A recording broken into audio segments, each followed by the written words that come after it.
അപ്പോൾ നമ്മൾ ഇന്ന് മഞ്ഞുമൽ ബോയ്സ് കാണാൻ വേണ്ടി പോവാണ്. നമ്മൾ കുറേ പ്ലാൻ ചെയ്യുന്നു. അസ് യൂഷ്വൽ 3G പോകുന്നില്ല 3G, പക്ഷേ ഇന്ന് നമ്മൾ 6 കൂടെ ഇറങ്ങിയിട്ടുണ്ട്. നല്ല ഉച്ചയ്ക്ക് പൊരിഞ്ഞ വെയിലത്താട്ട ഇറങ്ങിയത്. നമ്മൾ ചിണുങ്ങി ബസ് സ്റ്റോപ്പ് വരുന്നപ്പോഴേക്കും ബസ് പോയി. പിന്നെ നമ്മൾ അറിയാവുന്ന ബസ് ആയതുകൊണ്ട് അവർ കുറച്ച് ദൂരങ്ങളിൽ നിർത്തിയിട്ട് നമ്മൾ ആവശ്യമാണ് നമ്മൾ ഓടിപ്പോയി കയറി നേരെ പോയി ടിക്കറ്റൊക്കെ എടുത്തിട്ട് 2:15 ഷോ ആയിരുന്നുണ്ട്. നമ്മൾ സീറ്റൊക്കെ കണ്ടുപിടിച്ച് പോയി ഇരുന്നിട്ടുണ്ടായിരുന്നു. അപ്പോൾ ഇതെല്ലാം കൂടി ഇരിക്കുന്നുണ്ട്. ഞാൻ ഇവിടെ ഇപ്പം പടത്തിന് പോയാലും ഇവളും എൻ്റെ കാലം ഇവളുമാരുടെ ദേഹത്തായിരിക്കും. എനിക്ക് അങ്ങനെ കംഫർട്ടായിട്ടിരിക്കാൻ ഇഷ്ടം. അതൊക്കെ ഒരുത്തി എടുത്ത് വെച്ചിട്ടുണ്ട്. ഞാൻ അപ്പം തന്നെ പടം തുടങ്ങുന്നതിന് മുമ്പേ കാലൊക്കെ അങ്ങനെ വെച്ചിട്ടിരിക്കുകയായിരുന്നു. പടത്തിനെക്കുറിച്ച് പറയുകയാണെങ്കിൽ എന്തായാലും അടിപൊളിയായിരുന്നു. റിയൽ ലൈഫ് ഇൻസിഡൻ്റ് ആണെന്ന് ഓർക്കുമ്പോൾ പിന്നെ എന്തോ ഒരു ടെൻഷനും വിഷമമൊക്കെയാണ്. എന്തായാലും രക്ഷപ്പെട്ടെങ്കിലും ഒരു ടെൻഷൻ. എന്നിട്ട് ഇത് പടമൊക്കെ എല്ലാത്തിനും ഇഷ്ടപ്പെട്ടു. അത് കഴിഞ്ഞ് നമ്മൾ പുറത്തിറങ്ങി. പിന്നെ കടയിലൊന്നും കയറിയൊന്നുമില്ല. നമ്മൾ നേരെ വീട്ടിലേക്ക് പോയിരുന്നു.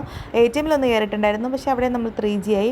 അത് കഴിഞ്ഞിട്ട് നേരെ വീട്ടിലേക്ക് വന്നപ്പോൾ നമ്മൾ പുതിയ ബ്രിഡ്ജ് കയറിയിട്ടാട്ടോ പോകുന്നത്. ഹൗസ് ബോട്ടിൻ്റെ ഷേപ്പുള്ള ബ്രിഡ്ജാണ്. എന്തായാലും അടിപൊളിയായിട്ടുണ്ടായിരുന്നു. അവിടെ നിന്ന് ഫോട്ടോ എടുക്കാൻ സെറ്റായിരിക്കും. ഇനി ഫുൾ അവിടെ നിന്നായിരിക്കും ഫോട്ടോ എടുപ്പൊക്കെ ഫുൾ തിരക്കായിരിക്കും. അപ്പോൾ അത് കഴിഞ്ഞിട്ട് എൻ്റെ മാർച്ച് 9 എൻ്റെ ബർത്ത്ഡേ ആയിരുന്നു. അപ്പോൾ അന്നായിരുന്നു നമ്മൾ പടത്തിന് പോയിട്ടുണ്ടായിരുന്നു. വന്നപ്പോൾ എനിക്ക് മോൾട്ടൊരു ഗിഫ്റ്റൊക്കെ തന്നു. പാവം കഷ്ടപ്പെട്ടുണ്ടാക്കിയത്. അപ്പോൾ thank you so much. Bye bye.